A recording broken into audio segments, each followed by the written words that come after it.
Our first conversation this afternoon is a fireside chat with the new president of the outdoor division at Lamar Advertising Company. And he steps into his role at a pivotal moment, both for the company and for the broader industry. So please help me welcome Ross Reilly to the stage. Come on, Ross.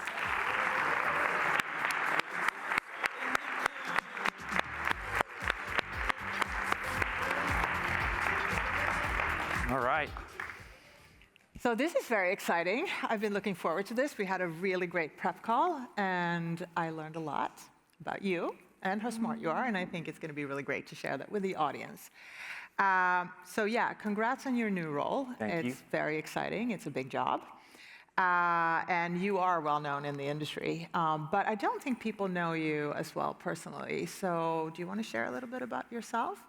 Yeah, let's see where to begin. So hi, everybody. My name is Ross Reilly. I am president of the outdoor division. I guess I can't really needle Nick Bryan for sort of changing out of home to IRL, because here at Lamar, I guess we're old school, and we still call the large format roadside and billboard side of our business outdoor. So president of the outdoor division for Lamar Advertising, that's effectively 90% of our business. I'm taking a little bit of the stress out of Sean's life and inherited some of his direct reports and oversee every level of the business. You live in Baton Rouge? Living in Baton Rouge, Louisiana, and I got into this space not necessarily from the sales side, but more from the real estate and the development side. So around 12 years ago, I started leasing and doing real estate development for our newly formed Lamar New Orleans plant. Started as a junior real estate manager there. Really loved, pouring through ordinances and figuring out how to develop new, unique billboard locations, especially in old historic cities where you kind of thought that net new billboards were tough to come by. It requires, creating some good partnerships and engaging on every level of the municipal spectrum.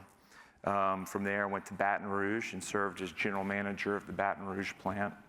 And that's where I really sort of got into the sales side, because one of the more important things in sort of being the general manager for a plant is managing the revenue and the expense side and the sales team. And then for the last 5 years, I've been having a great time in sort of capital allocation, doing acquisitions for Lamar. We've closed on nearly $2 billion worth of asset purchases and mostly in the out-of-home space, but have also done some creative financing and investing in other spaces. And now I'm president. And to tell you the truth, it also doesn't hurt that my last name is Reilly and my middle name is Lamar, and I'm the 5th generation to work at Lamar Advertising. And Anna, we're gonna need a bigger couch and more time for me to process some of the imposter syndrome and nepotism feelings that I get. But in all honesty, I do feel like I am kind of built for this. I love this space. I tried to reject it for so long, just to be contrarian, but I've fallen in love with it, and I have had so many great mentors, both within Lamar and outside. And so yeah, thanks for embracing me, and thanks for teaching me, and yeah, I've got a beautiful wife and 3 young kids, and I like to fish, and come find me after this and we can talk shop. Good. Well, we shouldn't talk about fishing. We learned from John Morgan this morning, but I know your uncle likes it. No, I can tell, I can say I mean it from the bottom of my heart. You should not have imposter syndrome. I mean, I've known you a while. You actually taught me a lot about billboards, because one of my first, I've been in the job like 2 weeks, I think, when I went to your plant, and I remember you showing me, you may not even remember this, but I do, really how things worked, and kind of how a digital billboard was put together, and how you maintain them, and just it sort of took it from the plant level. So I learned a lot from you, and then over the years, we've talked quite a bit, and you know your shit. All right, So that's what I like to hear. I think Lamar's in safe hands. Yeah. I feel excited about that. And with that said, so you're stepping into this role now at a moment, I talked a little bit about it this morning, I think we've heard it from every single speaker. The world is changing, there's a lot going on, we have a lot of things we need to potentially change in our business, but we also have an incredible opportunity ahead of us in out of home right now. And this is a good time to take over. It feels like we have real momentum again, investment, innovation, and relevance, and we're really hot. So as you look at 2026 and beyond, what are the boldest shifts you think matter most in out of home right now? Well, first I have to say that there's a lot of swagger out there right now. I mean, not overconfidence, the right type of confidence, and I'm talking about just walking the halls of this conference and talking to everybody involved. The enthusiasm is real and it's there. So it means that we're not kind of operating from a defensive posture, and everybody is, I guess, a little bit more loose and recognizing the value of and the uniqueness of out of home, as opposed to trying to contort ourselves and be defensive against digital media. So that's sort of the best shift that I'm seeing, as opposed to being compete directly against and steal vocabulary and steal certain attributes, but not being able to match it precisely, because at the end of the day, we are one to many. At the end of the day, we don't have the precise cookie tracking, and we don't have a direct line to your mobile device, but that's okay. We can make huge strides as it relates to making our medium easy to buy, and we can make huge strides in terms of measurement. But as we make those strides, and as we have a little bit of inefficiency, we don't have to be anxious about that. You know, in my line of work, all of the value creation happens where there's friction and where there is inefficiency. You know, I'm talking about in a marketplace. So, you know, buying billboard assets with a little bit of hair on them, you know, managing a digital conversion where the permitting process is really hard. You know, sometimes when that stuff is hard, it makes it harder for interlopers to come and take those opportunities. And I think that when you talk to some of the people that have been in this space for a long time and have figured out how to buy out of home, despite not having the precision that Google or Meta might offer them, they've done amazing things. Nancy, I'm looking at you with Raising Cane's, Baton Rouge, you know, business. Nancy Steiner is managing a Baton Rouge agency, still controls all of Todd Graves and Raising Cane's out-of-home media buy. And the level of sophistication is huge because she understands how to navigate the nuance, and it shows up in Todd Graves and the Raising Cane's business every day. And so I can't wait for a lot of I guess, efficiencies and tooling to come. You know, I push back on are we hard to buy, because I think that our local account executives provide a great service. I think our agency partners provide a great service. And I think programmatic is a clean example of us, you know, meeting the times and being as fast as the speed of the internet. But people who excel in ambiguity have crushed it in this space. See Nancy Steiner and Raising Cane's, John Morgan, you know, as well. Not afraid to sort of, you know, lean into our product for what it is. No, and I think it's interesting to that point. And you talked about Google and Meta, but I mean, our business really starts very locally, right? Like in a very local place, and sometimes with small businesses. And John Morgan this morning, I don't know if you had a chance to see what he spoke about, but he talked about it in our board meeting yesterday too, how he built his business, which was really, he's like, I want to be the Google of law firms. I want to build like bottoms up, not top down. And that's how Google started, with all these small businesses, connecting them, helping them, doing things for them. And that eventually kind of expanded into something bigger. And that's kind of what we're doing, right? It's exactly what we're doing.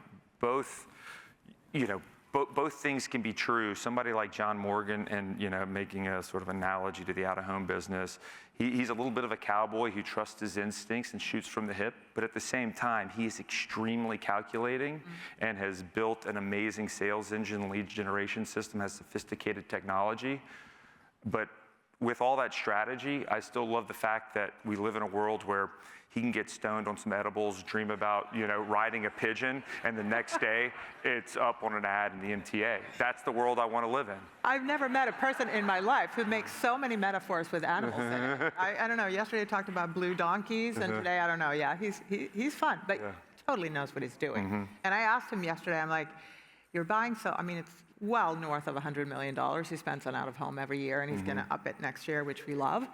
But I'm sort of like, how do you measure it? And he's like, I can't measure it precisely or perfectly, but I know that it works, right? Like, he can see that. So that has always been, you have your whole career invested in this space, obviously family name tied to this space, and so there was points in the past where I used to wake up in a cold sweat and be like, do billboards work, And yes, I want the measurement, I want the attribution. I've seen the studies and they're great, but the number one measure for me was always our local business and their renewal rates. Yeah.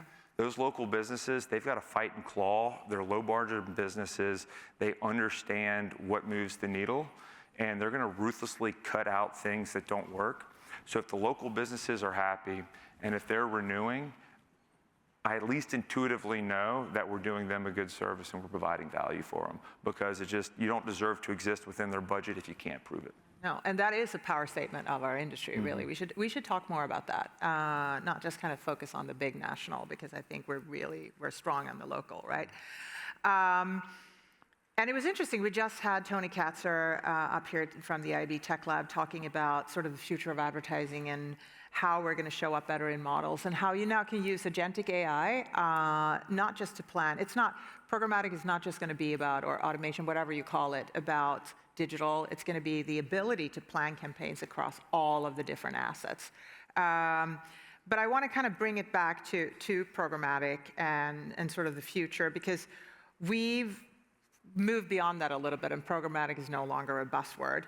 And when you think about ad platforms that are good for us, which ad platforms really are treating us as a true channel alongside CTV, audio, retail media? And what does Lamar think about its role beyond programmatic supply? That was a lot of questions in one, but you're smart. I think I've got it. Programmatic for us, the big unlock for Lamar was the relinquishing of a little bit of control. We were able to control our sales and control our sales channel so tightly through our large local sales force, which accounts for almost 80% of our billing. And part of programmatic was still being able to control availabilities and rates, but opening that up, obviously, to these platforms. And Sean and I, we would really have these high-level intellectual conversations about, hey, where's this going and how can we support it? And we landed on the concept of, hey, we want to be an open platform, so to speak. And so, we put our money where our mouth is, so to speak, and talk with Michael Provenzano, and he got it. It's like, hey, I'm going to put $28 million into your company. I'm going to own almost 20%. And oh, by the way, I'm not going to give you exclusivity. I'm still going to partner really closely and support Place Exchange and Broadsign, because we think it's important for the company. Michael Provenzano and Vistar got it. A lot of people didn't get it at first. But I think that was an example of sort of a rising tide lifting all ships, where you can make a significant monetary equity bet in the future of programmatic, support them, but not sort of use our massive scale and our massive platform to choke off competitors. We want entrepreneurialism in our space. We want innovation in our space. And hopefully Lamar around the edges can foster some of that innovation. I think it's really interesting, and I talked about it in our speech and in my speech today, because we've heard it throughout our whole repositioning process, talking to advertisers and agencies. We hear it from platforms, and I think it's increasingly important, especially now as we're going to have some big changes to measurement, but we're going to get it right. And what we've heard, again, is out-of-home is a whole platform. It's a full medium, right? And it's not just about the media companies. They view us as that, and they want to buy across and buy audiences. And obviously, programmatic is the key to that. 90% of Americans are today seeing an out-of-home ad. That's far more than Google, Facebook, or television, or any other medium, I think, except when there's like a big sports event going on. So what are your thoughts on that and kind of the future of how you transact out of home and how you bring it more together? I think as it relates, when I hear about AI and when I hear about agentic, I can't help but just to take the programmatic playbook and say, hey, our responsibility was to open up our digital platform to these really great programmatic partners so that they could leverage it through well-documented, secure APIs and do the deep technical integration. And I see no difference between a programmatic integration and maybe a little bit more automated or agentic buying through our non-digital stuff. And I think everybody's heads are on their shoulders right now that we can really start iterating and experimenting on that at a faster pace. But it's all right to let sort of entrepreneurs who are building interesting things, staying true to our medium, but bringing fresh ideas, giving them a little bit of a playground to experiment. That's something that we've proven to be a little bit to be open to, and look forward to sort of going further down that road. But certainly, I think that I think that our availability and our ease of buying is only going to get incrementally better from here on out. No, we're definitely taking big strides right now. Bringing it back to the screens itself, or digital, I guess. You have the largest, by far, I think, footprint of digital screens in the industry. When you look ahead, what does scale actually mean? More screens, smarter screens, or something else? So all of the above. Smarter screens, because we're managing so many different types of campaigns, fixed loop, impression-based local sales, programmatic, programmatic guaranteed. And so there has been a lot of work on making our digital programming more unified and smarter. We're really excited to say that it sort of sounds trivial, because I think a lot of people outside of the industry would already assume this, but we've officially tied in all of our digital screens on sort of a unified platform, and it's all getting monitored by our network operating center in Baton Rouge, Louisiana. And so we're one step closer to actually being able to fulfill that promise when that person with the big checkbook comes and says, I want to do something historic, and literally across every one of our airport small format screens, transit screens, and large format want to do some sort of national takeover to get a conversation happening at a national or global scale. Everything is all tied together to be able to execute on that. And so I don't know how it's going to get used. I just know it's powerful and it's cool, and it's really helpful for us because keeping these screens tip-top, long life, and something that communities can be proud of is really important to us.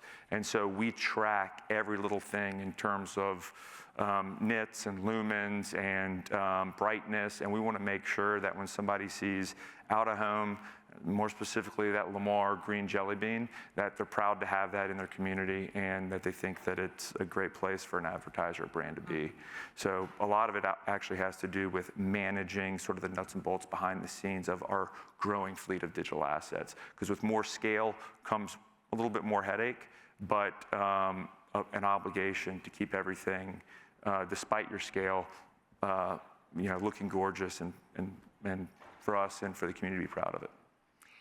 So it was really fun. I mean, programmatic so well, and you're really on the forefront of it, not just you, your whole company. And we talked a lot about it during our prep call, and we've talked a lot about it now. But I think the time during our prep call when your face really lit up and you got super excited was not when we talked about programmatic.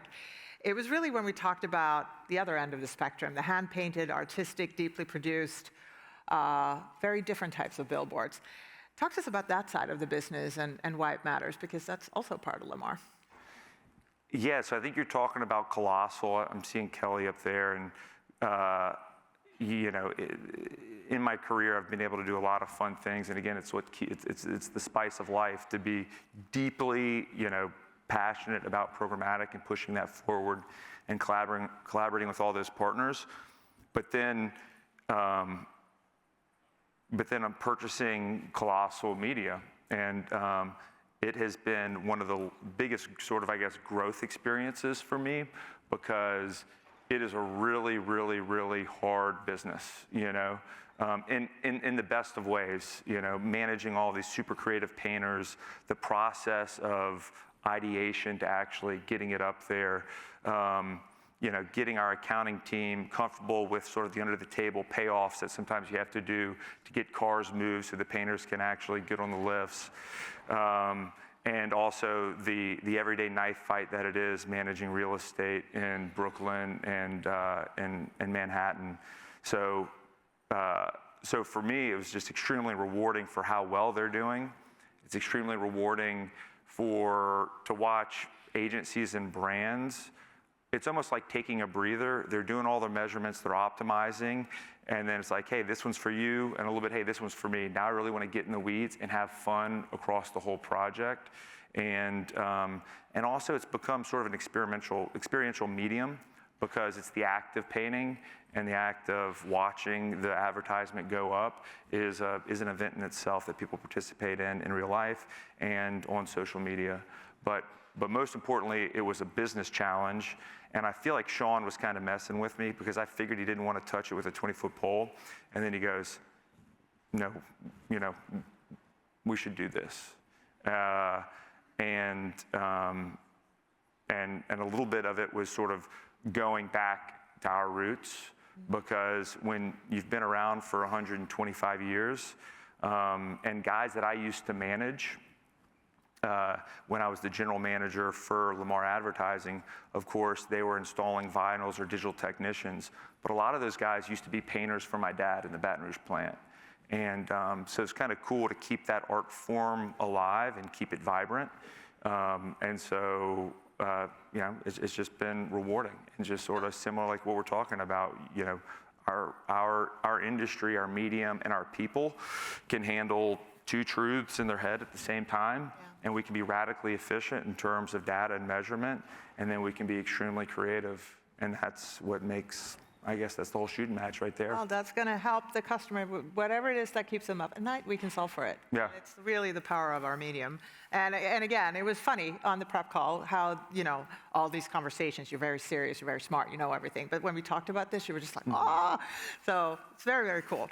But we have to bring it back to AI, because that's all we talk about these days. Everything goes back to AI. So it's been a thread throughout the whole conference. I mentioned before Tony Katzer from the Tech Lab. He was talking about agentic AI, and you know, we're going to continue to talk about AI tomorrow. And it's like it's the talk of the town everywhere, and it's, you know, it's important. So how are you thinking about AI for out of home and for Lamar specifically?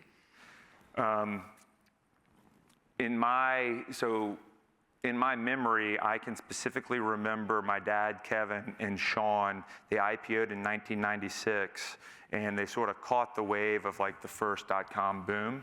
And there was this huge CapEx build out of fiber internet, and there was this immediate sort of like promise and potential that the internet would bring. And there was obviously winners and losers. And even then, the market kind of saw the writing on the wall. And even though it took 20 years for it actually to come to fruition, newspapers started trading down, radio stations kind of became less sexy. People kind of saw the promise of the internet. I definitely think AI is as big of a wave as internet and .com was. I remember Kevin and Sean sort of wrestling with that fact, and the first thing that you have to come to grips with is it going to disrupt me? And so I think everybody here knows it's not going to disrupt us. In fact, we've been hearing some great talks about how it is a real tailwind, because it's creating chaos across all these other mediums where people are kind of coming to us as a flight to safety. So that's going to be fantastic. But honestly, we didn't harness the speed of the internet until programmatic. So it took 15 years from, call it like, you know, 2000 to really adoption of programmatic. My challenge to you guys is how are we going to leverage AI in a meaningful way to grow the pie? We got to make it shorter than 15 years, and I think that we're already seeing that it is going to be shorter than that. In terms of within Lamar land, okay, it's not going to disrupt us. Let's take a deep breath and not do anything stupid, okay? And when I say not do anything stupid, don't rush into things that you don't know really what the implications are or what it's about. I want the deep technical folks within Lamar's sort of IT and technology department. I don't want them to be talking about surface level brand names. How can I use Claude? How can I use ChatGPT? I want these guys to be talking about how do LLMs actually work? When should we use actually probabilistic stuff versus true databases? What are the costs of inference? How does a vector database work? And so I'm challenging our team to not just be a passive consumer of AI, but actually really, really understand what the technology means, because it is important to strip some of the stuff away and figure out where it's best applied to. So these large language models, everybody's messed around with them in this room. It does a great job in predicting language and coming up with ideation, creating ideas. It does a fantastic job of generating amazing creative without any friction. And so, you know, when I think about applications, I don't always go to the most obvious. You know, every single one of our leases over 25,000 is secured by a legal contract. That legal contract is a lease that is sometimes 5 to 20 pages long, and each one is fundamentally different and has its own nuances. And so there could be a lot of use in being able to summarize and get quicker information as it relates to our leases so that we can be compliant and good lessors and understand you know, where the friction is. And so I really want to explore that with our team. So the real estate side, again, going back to the real estate and development sort of like core of how I think. And then also what I think is going to be really interesting for us is how we can leverage it for the creative side and the ideation. And so is this my cue? This is your cue. All right.